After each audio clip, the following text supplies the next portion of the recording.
I'm Josh Weiss. And I'm Tim Jones. And this is CommHack. Welcome back to this vlog. We've been talking about communication, which is what you'd expect on CommunicationHack. And last episode, we talked a little bit about standpoint theory. And theory is something that whenever we start talking about theory, I know that a portion of the audience will probably be like, okay, tune out, change the channel, whatever it might be. There is really some benefit in understanding theory and getting a grasp on some of these theories, because those theories are developed and built upon through research and understanding that helps us get a better idea of how the world works. And when it comes to CommHack, we can use theory, look at theory, and have it's almost like a toolbox. If I'm communicating to you and I understand based on this theory that if I communicate this way, I'm going to get one result, and if I communicate this way, I'll get another result, then understanding those different tools better equips us to communicate in general, which is, I mean, that's a hack all in itself. Yeah. So what's your understanding of standpoint theory? How would you describe it? How would you apply it in life?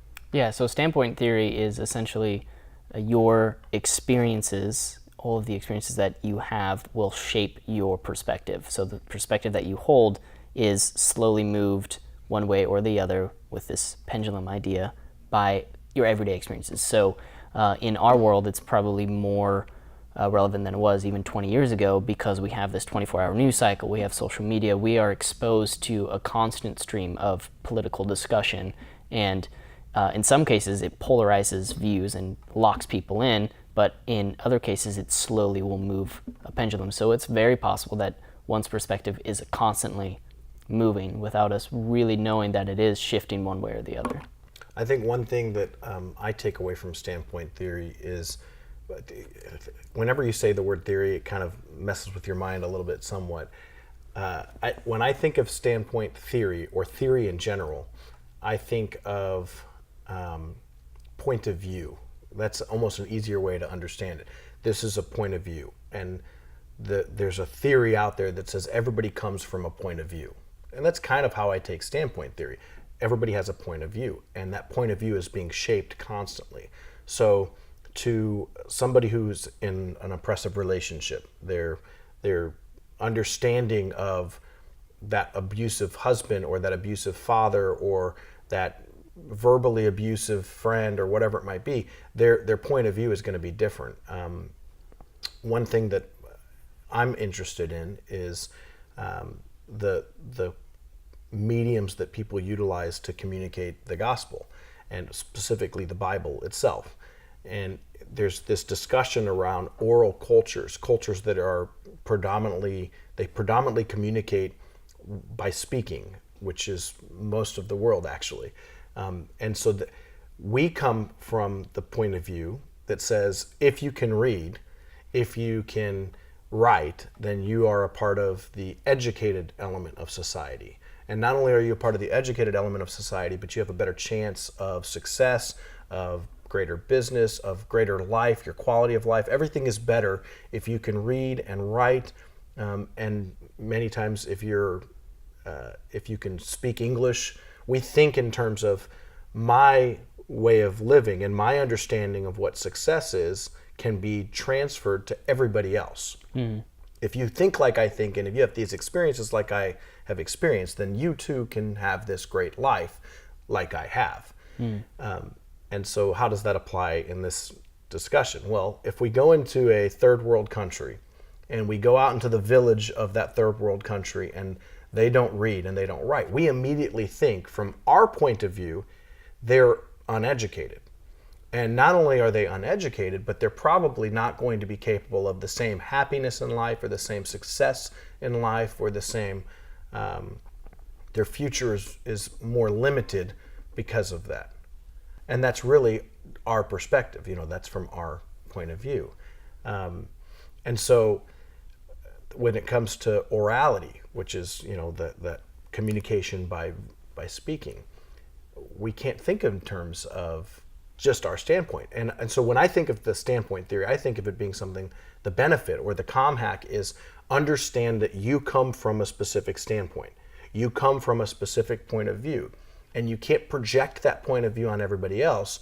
Just understand the point of view you come from and the point of view they come from, and that will help you in your communication with them, because you recognize you come from different points of view that have been developed from different worlds, different cultures. Yeah, absolutely. And coming in with that perspective really helps to ease your message in its delivery, so people can really grasp it and they won't put up any walls, similar to what we had discussed before. But yeah, I definitely agree. So the way that you had applied standpoint theory with that pendulum swinging, you start with little things to get to communicate and get the bar moving. I think it starts understanding where you're coming from. So like in that oral culture, rather than looking at that culture as a pre-literate culture, a culture that is just not to where I'm at, they're not reading yet, but they will, recognize that they may never read because that might not be what works for them. And just because they don't understand what you see as beneficial in reading and writing, you don't understand some things that they see as beneficial, as in other things that they communicate, things that we don't even understand or couldn't even put our finger on because we're not in that worldview. We're not coming from that standpoint. Yeah, so it seems to me like you're talking more of the technical side, where in previous episodes we were talking more of a higher level of like philosophical side, like knowing that my perspective is different from your perspective. It changes how I communicate.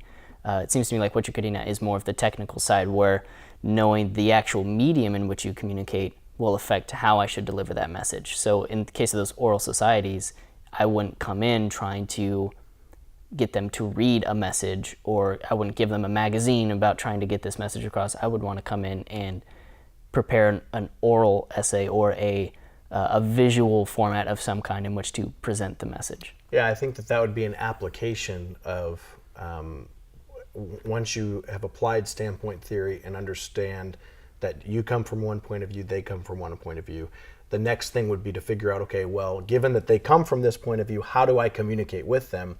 Then you can get into things like medium theory and what medium you're going to choose to utilize. But I think even before we get to that point, just coming from the perspective and recognizing that I have a point of view, my point of view is not superior to your point of view.